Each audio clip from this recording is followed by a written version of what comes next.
نبی علیہ السلام نے ارشاد فرمایا مسلمان بندے پر درد اور نقاہت کا دور چلتا ہے اور اس پر خطائیں احد پہاڑ سے زیادہ ہوتی ہیں، حتیٰ کہ بیماری اس کو اس حال میں چھوڑتی ہے کہ اس پر کوئی رائی کے دانے کے برابر بھی گناہ نہ رہے۔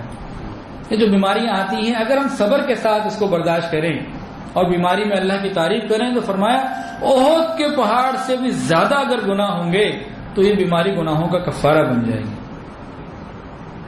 اور معمولی سی بیماری ہو تب نبی علیہ السلام نے ارشاد فرمایا کبھی کسی مسلمان کی رگ نہیں پھڑکی مگر اس کی وجہ سے اللہ تعالیٰ اس کی ایک خطا معاف کر دیتا۔ ویسی کوئی تکلیف ہو گئی معمولی سی، اس پہ بھی ایک گناہ معاف ہو جاتا ہے، اور آگے فرمایا ایک نیکی بھی لکھتا ہے، ایک درجہ بھی بلند فرمایا۔ تو چھوٹی سی کوئی بات پیش آ گئی، ویسی کوئی رگ پھڑکی کچھ ہوا تو اس کے اوپر یہ نعمتیں اللہ تعالیٰ عطا فرما دیتے۔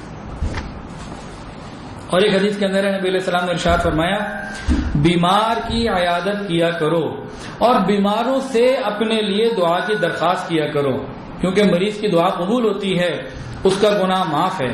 اور ایک روایت میں نبی علیہ السلام نے ارشاد فرمایا کہ جب تم مریض کے پاس جاؤ اور اس سے اپنے لیے دعا کی درخواست کرو، کیونکہ اس کی دعا فرشتوں کی مانند ہے۔ اب واقعی 22 میں تفصیلات ہیں، انشاءاللہ اگلی اتوار کو پھر یہی رحمت الہی کا جو مضمون ہے اس کو کنٹینیو کریں گے انشاءاللہ۔ یہ بیماری والی جو بات ہے نا، کبھی کبھی دل میں خیال آتا ہے، ایک دن وہ چھوٹا بھتیجا محسن احمد بیمار تھا، تو محبت تو ہوتی ہے، اولاد ہے، اس بیماری میں اس نے کوئی ایسی چیز مانگی، دل کیا کہ کہیں سے اس کو فوراً لا کے دے دی جائے۔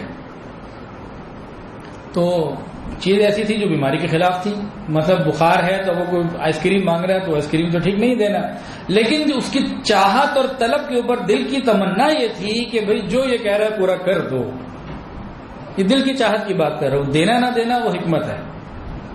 تو دل میں خیال آیا کہ بیمار بندہ، چھوٹا بچہ جب بیمار ہوتا ہے تو بڑوں کا دل یہ کرتا ہے، تو ماں کے دل میں کتنی اس کے لیے رحمت آتی ہوگی۔ جس ماں کا بیٹا بیمار ہو اس کی جو دل سے دعائیں نکلتی ہیں وقت کے ولی کے دل سے بھی نہیں نکلا کرتی ہوں گی، اور اس کو وہ کون سکھاتا ہے؟ وہ سکھانے والے بھی وہ اس کی محبت ہی ہوتی ہے۔ اس نے کہیں جا کے اس کے لیے پڑھا نہیں ہوتا جو وہ اپنے بیمار بچے کے لیے مانگ رہی ہوتی ہے اور جس طرح سے مانگ رہی ہوتی ہے۔ تو یہ تو ماں کی بات ہو گئی، اس کی بھی خواہش ہوتی ہے۔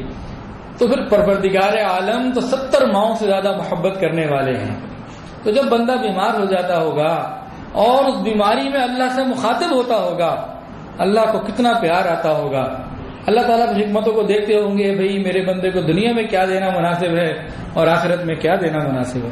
جیسے بخار میں ہم اپنے بچے کو آئس کریم تو نہیں دیتے نا، حالانکہ اس کی خواہش ہوتی ہے، ہمارا دل بھی کرتا ہے کہ اس کو خوش کرے، لیکن حکمتوں کو دیکھا کرتے ہیں۔ تو پروردگار عالم بھی حکمتوں کو دیکھ کر دنیا کے اعتبار سے دنیا کی چیزیں عطا فرماتے ہیں، مصلحت کو دیکھتے ہیں، اور آخرت کے تو بے شمار بے حساب انعامات عطا فرمائیں گے۔ تو بیماری بھی ایک نعمت ہے، صحت بھی ایک نعمت ہے۔ حضرت مولانا اشرف علی تھانوی رحمۃ اللہ فرماتے تھے کہ بیماری مانگنی نہیں چاہیے، بیماری آ جائے تو انسان اگر دعا بھی کرنا چاہے صحت کی تو اس طرح دعا کرے، اللہ بیماری بھی آپ کی نعمت ہے، صحت بھی آپ کی نعمت ہے، بس سبب ہماری کمزوری کے، ہماری بیماری کی نعمت سے صحت کی نعمت تبدیل کر دیجئے ہمارے لیے، ہمیں صحت کی نعمت عطا فرما دیجئے بجائے بیماری کے۔ تو یوں انسان دعا مانگے عافیت کے ساتھ اللہ تعالیٰ سے۔